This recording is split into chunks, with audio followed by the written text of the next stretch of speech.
Assalamualaikum warahmatullahi wabarakatuh. Bismillahirrahmanirrahim. Alhamdulillahi rabbil alamin. Wassalatu wassalamu ala asrafil anbiya'i wal mursalin wa ala alihi wa sahbihi ajma'in, amma ba'du. Anak-anak yang saya banggakan, pada pertemuan kali ini di Mapel Hadis Ilmu Hadis kelas 11, sebelum kita melanjutkan pembelajaran ini, saya ingin memastikan mudah-mudahan kalian semua dalam keadaan sehat walafiat. Demikian juga kedua orang tua kita, mudah-mudahan selalu diberikan kesehatan, digampangkan usahanya, dilancarkan rezekinya, sehingga bisa memfasilitasi kita di dalam pembelajaran. Marilah di awal pertemuan ini kita berdoa mudah-mudahan proses pembelajaran pada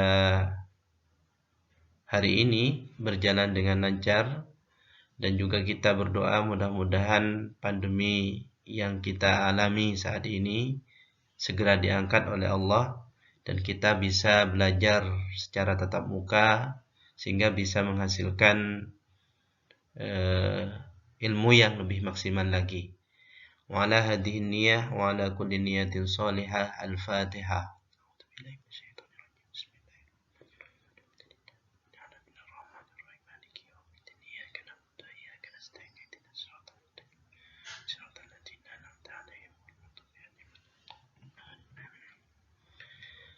Anak-anak yang saya banggakan, pada pertemuan kali ini kita akan membahas bab 1, yaitu tentang hadis sahih dan hadis hasan. Namun sebelum kita melanjutkan materi ini secara detail, terlebih dahulu ingin saya sampaikan kompetensi dasar dan tujuan dari pembelajaran hari ini. KD yang harus kita kuasai pada pertemuan kali ini adalah menganalisis hadis berdasarkan kualitasnya, macam-macam contoh dan kehujahannya.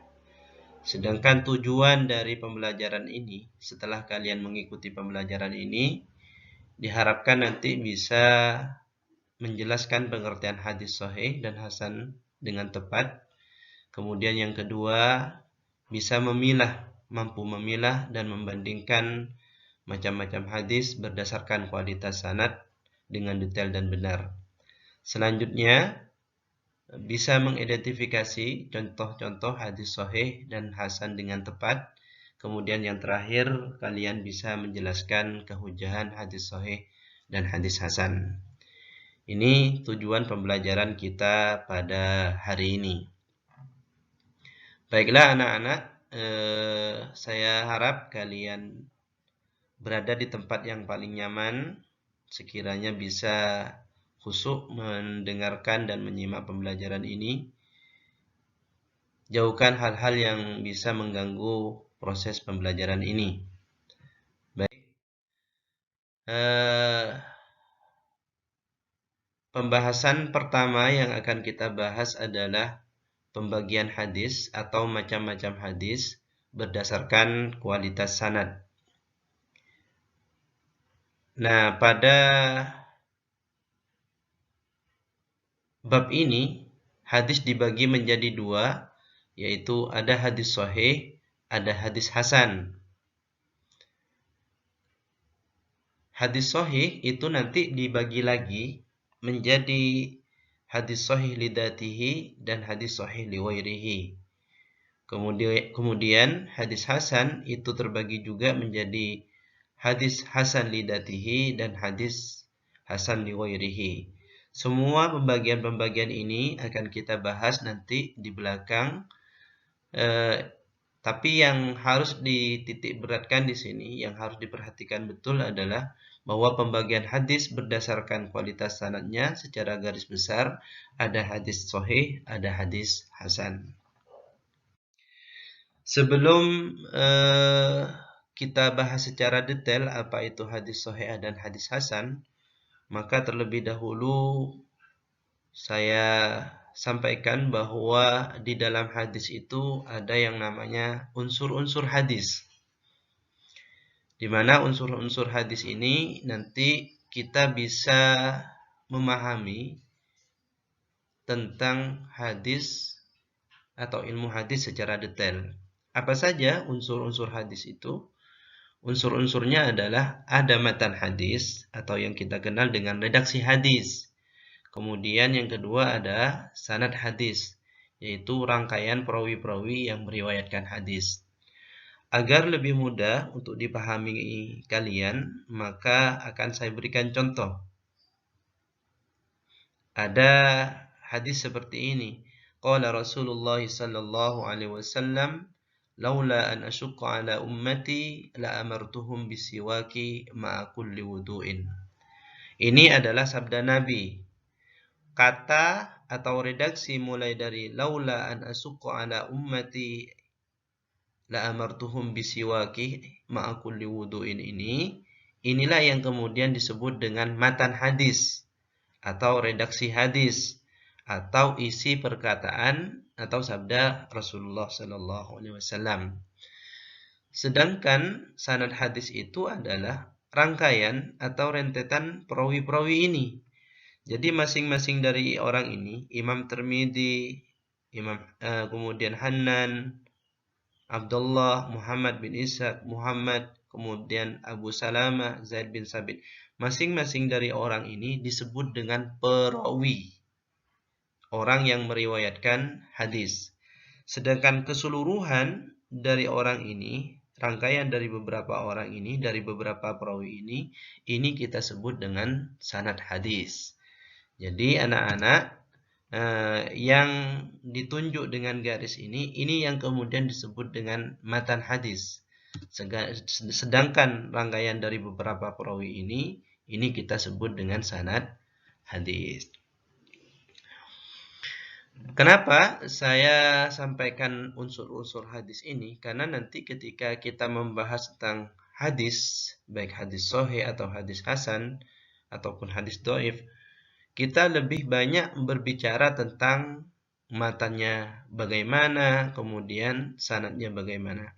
Makanya di awal pertemuan ini, agar kalian tidak bingung ketika nanti kita bahas matan hadis, sanad hadis, kalian tidak bingung lagi. Makanya di awal pertemuan saya sampaikan apa itu matan hadis, apa itu sanad hadis. Saya ulangi lagi, gampangnya kalau kita pernah mendengar Nabi pernah bersabda bahwa segala perbuatan itu tergantung niat. Nah, dalam bahasa Indonesianya segala perbuatan itu tergantung kepada niat. Itu namanya matan hadis. Sedangkan perawi-perawi yang meriwayatkan hadis ini itu disebut dengan sanad hadis. Saya kira kalian bisa memahami penjelasan ini, dan apabila nanti ada kesulitan atau tidak paham, bisa menghubungi saya melalui WA atau media-media yang lain. Baik, selanjutnya tadi hadis terbagi menjadi dua, yaitu hadis sahih dan hadis hasan. Yang pertama kali akan kita bahas adalah hadis sahih. Apa pengertian hadis sahih?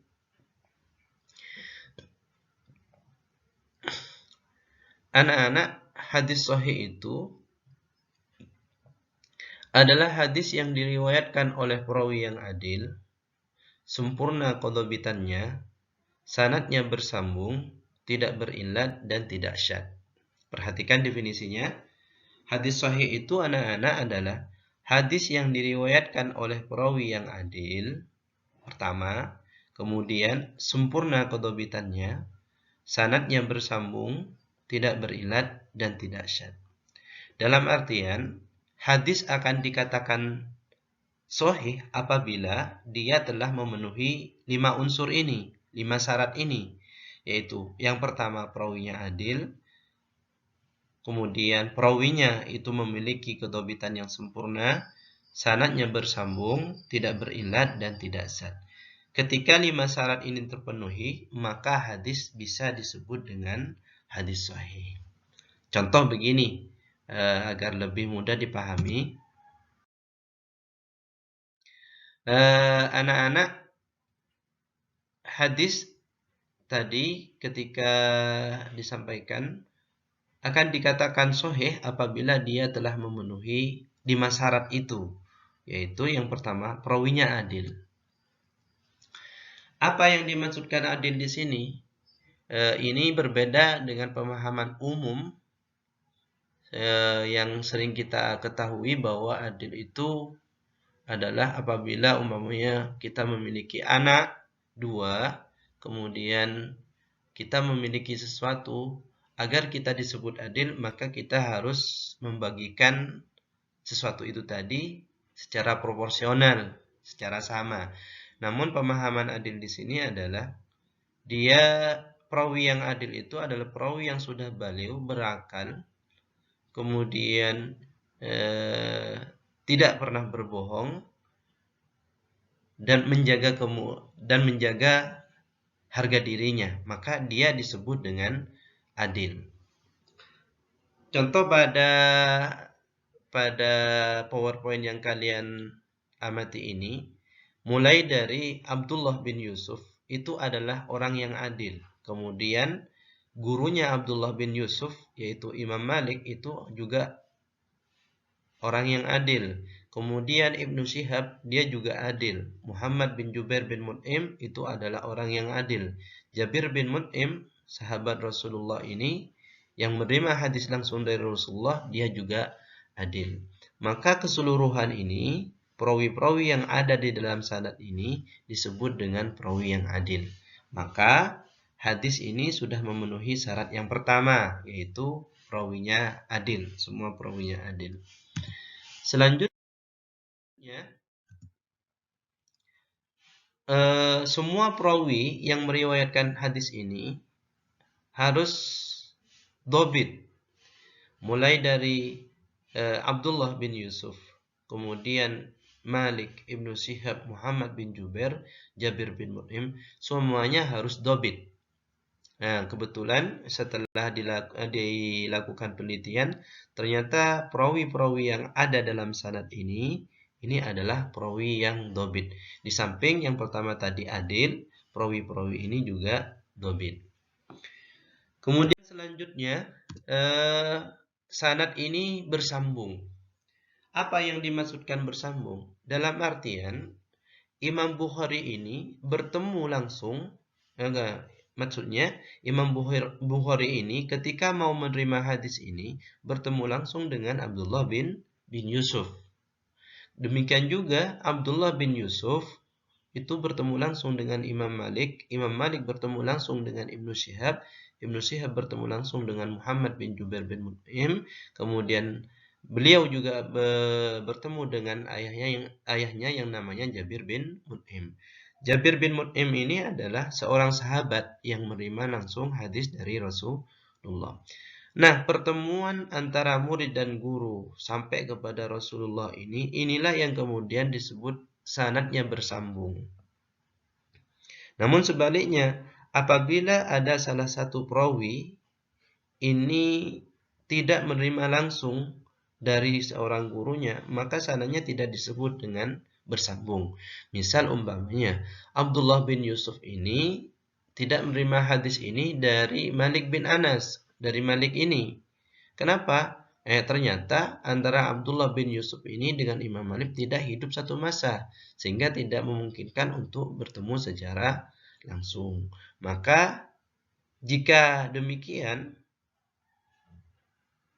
maka hadis ini sanadnya dianggap tidak bersambung. Jadi akan dikatakan bersambung apabila antara murid dengan guru itu hidup satu zaman, kemudian bertemu.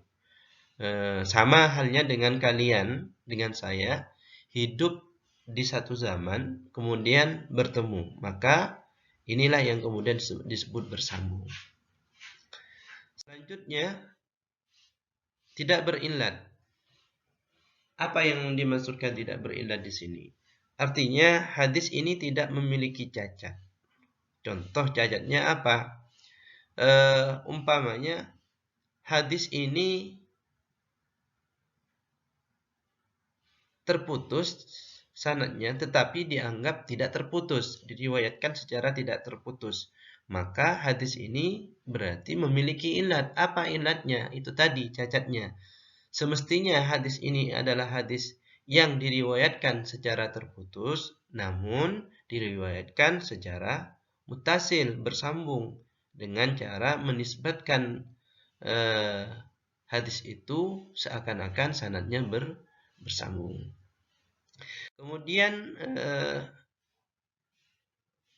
ini adalah pengertian illat. Illat itu anak-anak adalah cacat yang samar yang dapat menurunkan derajat kesohihan hadis tetapi secara lahir tidak tampak. Apa contohnya? Contohnya seperti hadis ini.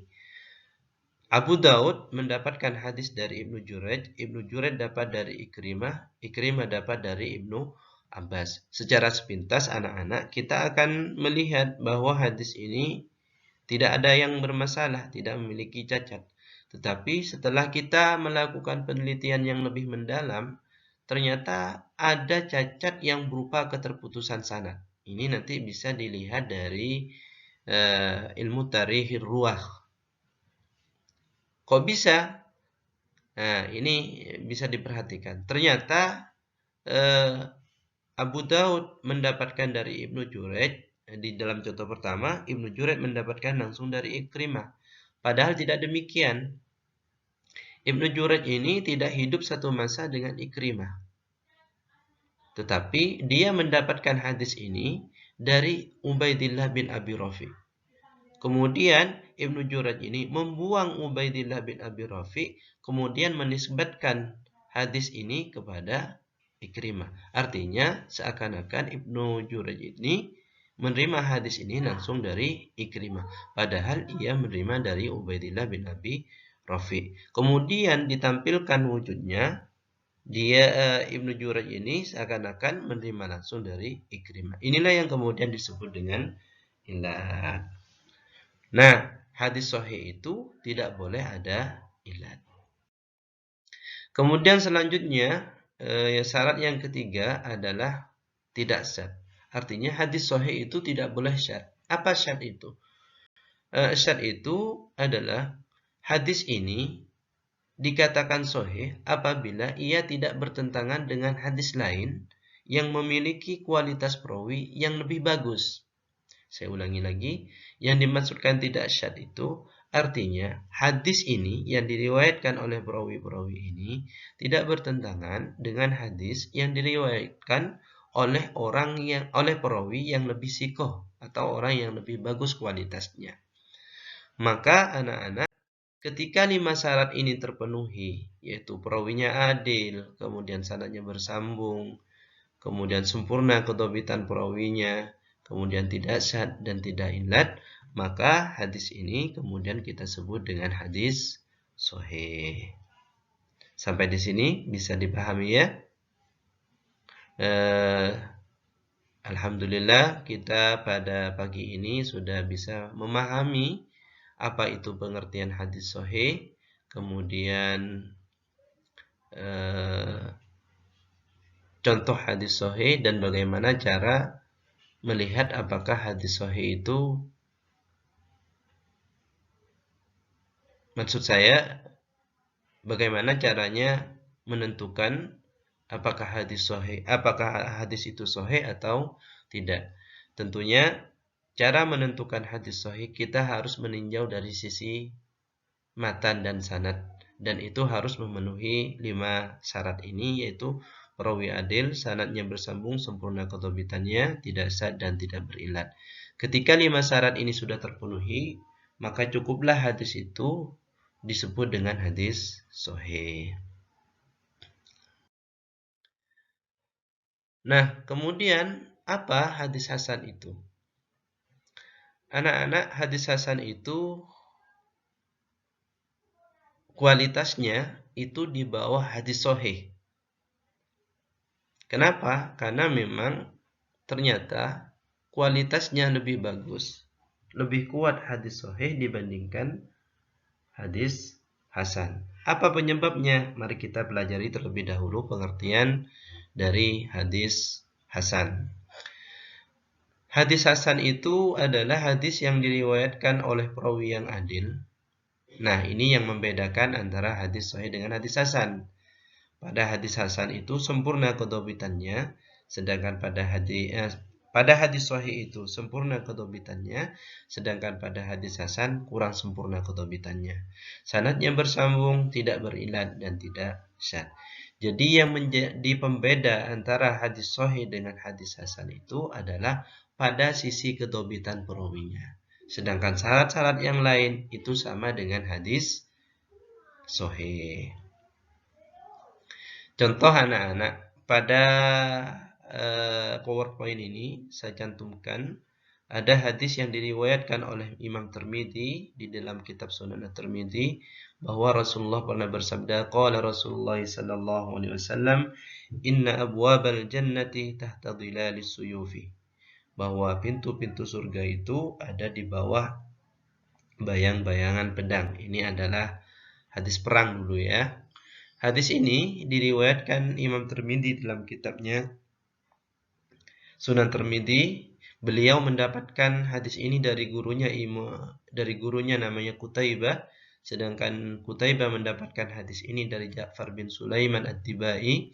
Kemudian beliau mendapatkan hadis dari gurunya Abu Imran Al-Juwaini. Kemudian Al-Juwaini ini mendapatkan hadis dari Abu Bakar bin Abu Musa. Kemudian Abu Musa Al-Asy'ari mendapatkan hadis ini dari Rasulullah sallallahu alaihi wasallam. Semua perawi yang ada di dalam sanad ini, semua perawi yang ada di dalam sanad ini adalah perawi yang adil. Kemudian sanad yang ada di dalam hadis ini bersambung. Dalam artian Imam Tirmidzi mendapatkan hadis ini secara langsung dari Qutaibah. Qutaibah mendapatkan dari Ja'far bin Sulaiman secara langsung juga. Demikian juga sampai ke atas, sampai kepada Rasulullah. Kemudian hadis ini tidak syadz dan juga tidak berillat. Namun satu, yaitu ada seorang perawi yang sisi kedobitannya tidak sempurna, yaitu Ja'far bin Sulaiman At-Tibai. Seandainya Ja'far bin Sulaiman At-Tibai ini adalah orang yang sempurna kedobitannya, maka hadisnya ini menjadi hadis sahih. Karena terkendala kurang sempurna kedobitan perawi yang bernamanya Ja'far bin Sulaiman At-Tibai ini, maka hadisnya tidak lagi menjadi hadis sahih, tetapi turun derajatnya menjadi hadis hasan. Nah, inilah sisi perbedaan antara hadis sahih dan hadis hasan, yaitu terletak pada sisi kedobitannya. Mudah-mudahan anak-anak bisa memahami pembelajaran ini, dan mudah-mudahan ilmu yang kita pelajari pada hari ini menjadi ilmu yang barokah dan manfaat. Silakan kalian dipelajari, dan setelah ini kalian bisa mengerjakan LKPD, lembar kerja peserta didik, yang telah saya cantumkan di link yang telah saya tentukan.